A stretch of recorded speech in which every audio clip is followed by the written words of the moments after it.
Okay, so our lesson is the continuation about ultimate bearing capacity. So we have discussed that ultimate bearing capacity class, QU ang tawag natin doon, 'di ba? And we always assume that QU is uniform. But we also learned class in the bearing pressure na lesson natin.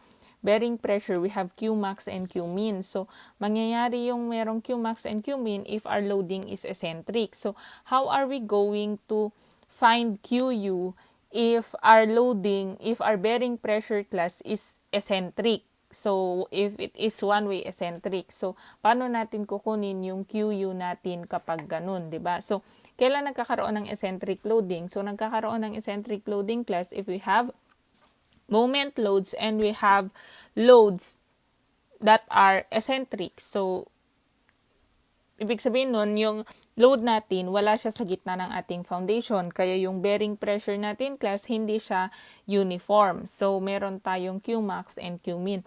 Ngayon, ang question, how are we going to solve for bearing capacity class if the formula that is given to us is what? Ano yung formula to get the bearing capacity? QU, CNC, QU,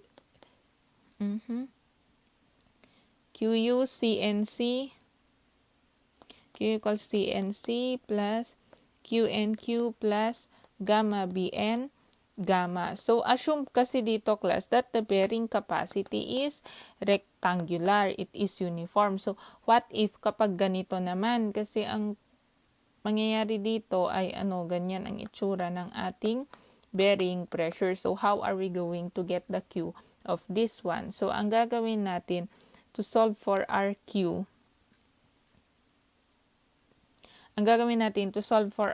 class is we are going to use effective area method. So, anong effective area method? So, in effective area method class, so we have this one. Let's say this is what is this? This is a rectangular footing. So, sabihin natin, this is a rectangular footing having an area of ito. So, we have a rectangular footing having an area of L, and B. So, kapag concentric kasi ito, ibig sabihin, uniform yung distribution ng bearing load sa buong area. Pero dahil nga eccentric siya, hindi. Ibig sabihin, para makuha natin yung QU, i-convert natin itong area na to into an effective area kung saan lang madidistribute yung ating load.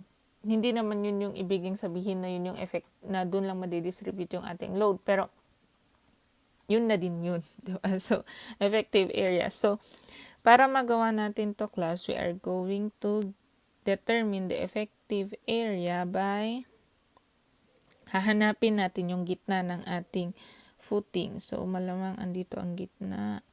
And then, iproproject natin. And then, this one, this is our eccentricity. So, ang mangyayari ngayon is, ano ba tong hati nito? So, ang hati nito, obviously, ay B over 2. And then, dito naman ay B over 2. So, since etong mula dito sa part na to, so ngayon, ang gagawin natin, hahanapin naman natin kung asan yung load natin. So, iproproject natin yung load. Siguro, andyan yung load natin. And then, kukunin natin so, kukuha tayo ng equal parts mula dito sa gitna niya hanggang dun sa end. So, equal parts mula dito sa gitna hanggang dito sa end. Tapos, ganun din dito. So, para makuha natin yan, ano tong width na to? So, if this is B over 2, and then this is B over 2 minus E. So, mula dito sa load natin hanggang dyan sa dulo ay B over 2 minus E. So, i-replicate natin yan. Kuha tayo ng isa pang B over 2 minus E. So, eto na yung magiging, hindi kasi masyadong, ito yung drawing ko.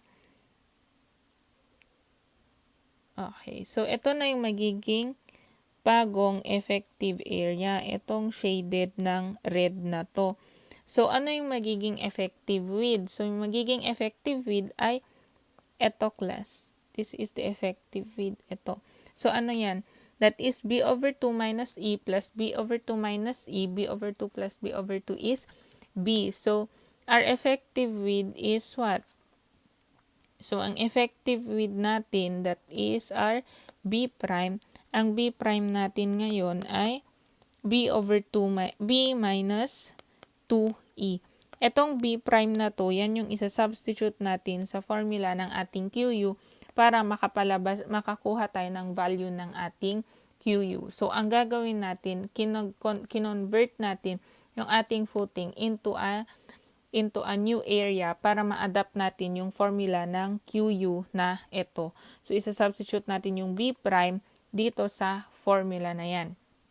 Paano naman kapag sa L class? Meaning, pag sa length naman nagkaroon ng eccentricity, meaning ganun din class, magiging L minus 2E naman yung effective width natin. Paano kapag two-way eccentricity naman? Edi parehas, diba? So, instead of using the B na original B natin dito, we are going to use B prime, that is B minus 2E. Okay? So, that's how we are going to find the ultimate bearing capacity for eccentric loading. So, we'll head to examples naman ngayon. Okay?